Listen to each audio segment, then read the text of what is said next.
could I get your name to start off with? My name is Clarence. Clarence Smith. Okay, Clarence. So, as you know, me and some other paranormal investigators have been investigating these entities that have been lurking around Sodor over the last few decades. You say you had a run-in with one of them? Yes, sir. Would you mind maybe explaining the events from your own memory? Well, it was a couple of years ago, around 1997. Me and my mates were exploring the island for a few days. On one of these days, we visited Nappet Harbour.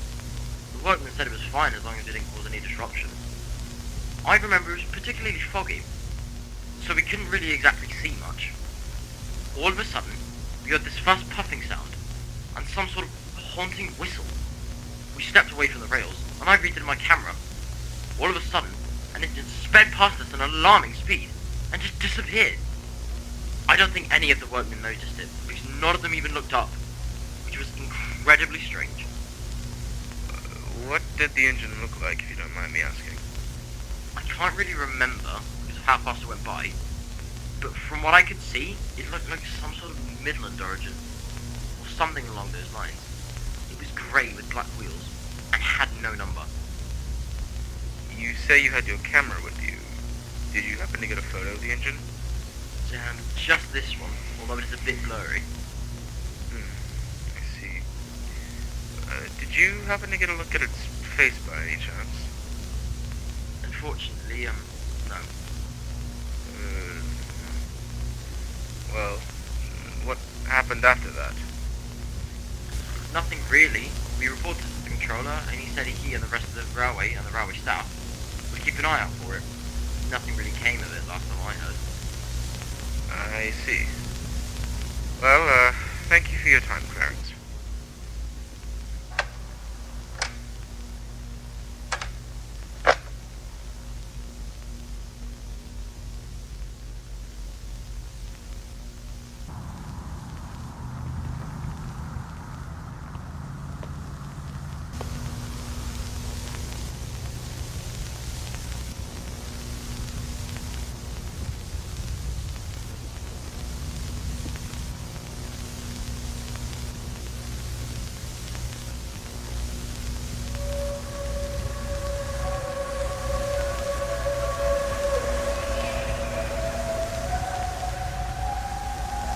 Ghost Train.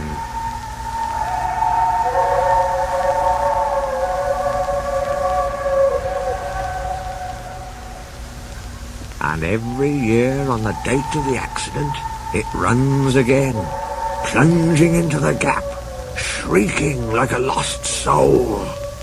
Percy, what are you talking about? The Ghost Train. Driver saw it last night. Where? Asked Thomas and Toby together. He didn't say, but it must have been on our line. He says ghost trains run as a warning to others. Oh, he went on, it makes my wheels wobble to think of it. Pooh, said Thomas. You're just a silly little engine, Percy.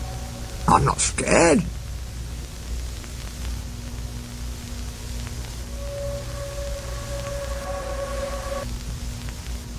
That evening he came back, light engine, from the harbour. He liked running at night. He coasted along without effort, the rails humming cheerfully under his wheels, and signal lights changing to green at his approach.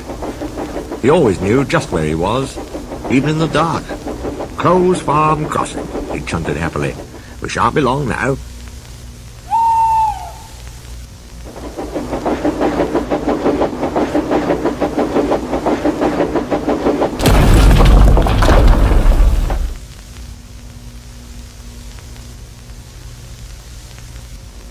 We interrupt regular scheduled programming to bring you a message from Her Majesty's government. Please stand by and await further information. We interrupt regular scheduled programming to bring you a message from Her Majesty's government. Please stand by and await further information. This is a cautionary warning from the BBC. Information of a strange entity lurking about the island of Sodor has been received. The current threat level is unknown. However, we advise that residents of the island remain cautious until the issue has been properly evaluated. We will provide further updates when we have more information.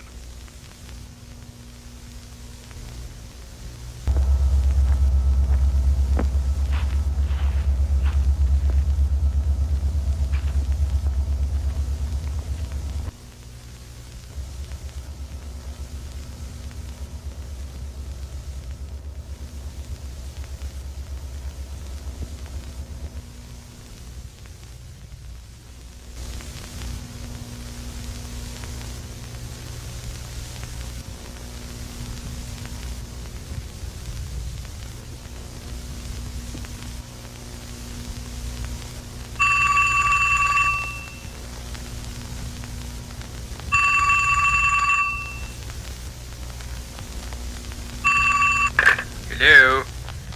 Hello, sir. This is Todo's police department. Oh. Well, have you found anything? I'm dreadfully sorry, Mr. Hat, but we've searched for weeks now, and we haven't found any trace of an engine or their crew. Oh, goodness. Well, keep looking. There has to be something that could lead to where they could be. We'll do our best, sir, although I'll be honest with you, things aren't looking too promising.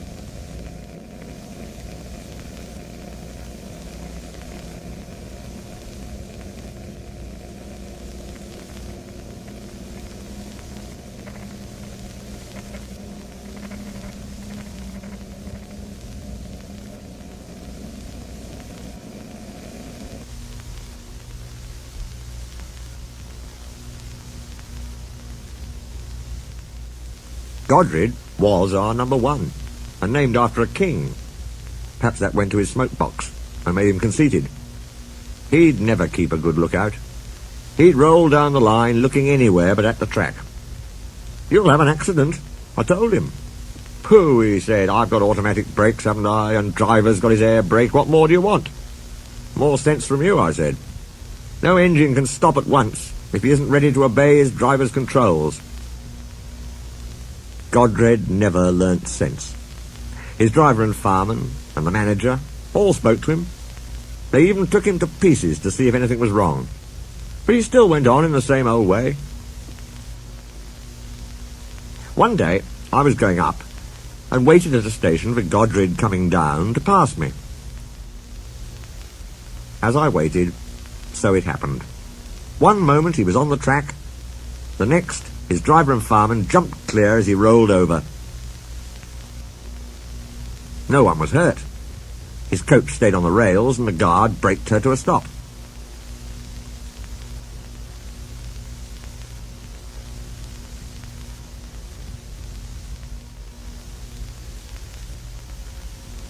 They brought Godred home next day. "We've no money to mend you," said our manager, "so you'll go to the back of the shed." As time went on, poor Godred got smaller and smaller.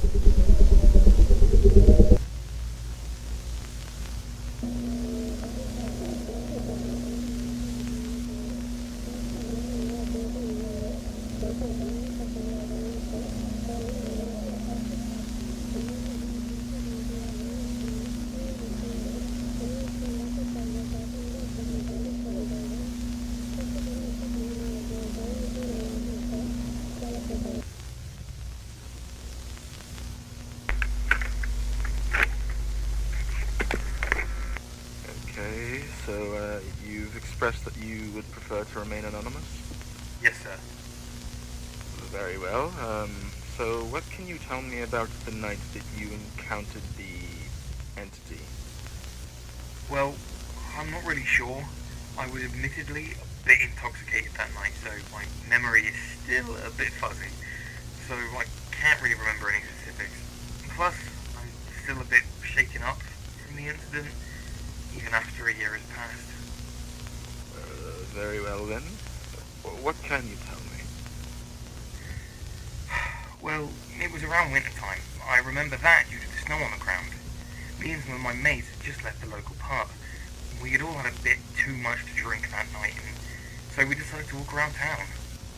At some point, we ended up by the main line, and as we were walking, we saw this engine sitting on the main line. What did this engine look like? All I can remember is that it was a grey tender engine, but nothing beyond that. Did this engine have a train behind it, or...? No, it was just sitting there, facing away from us. It didn't move an inch. I see. Well, what happened after you noticed it? Well, my mates all thought it'd be a good idea if they went and fiddled with the controls. And I told them not to. Even in my drunken state, I knew it was a bad idea. They didn't listen, and proceeded to hop over the fence that separated the walkway from the main line. I stayed behind and watched.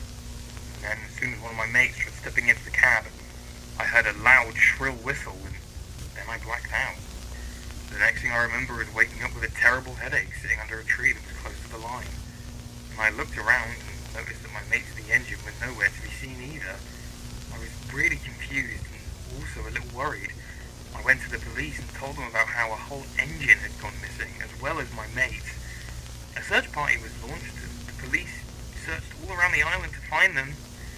Though things started to become concerning after 5 months had passed and no one had been found. After another month passed, the police called off the investigation. When did you suspect that it could have been the entity? Well, one night I was on a walk, and it just so happened that the trail I was walking on was right next to a railway line. I stopped for a minute to look around, and that's when I caught a glimpse of an engine sitting on a siding. As I looked closer, I realized that it looked eerily similar to that engine I saw on the night my mates went missing. I was confused for a second, then I blinked, and somehow, the engine was gone. I was really confused, and then I caught wind of this investigation that was going on, and that's when I got in contact with your group. I see. And have you experienced anything since this? No, sir. I see. Well, thank you for your time, sir.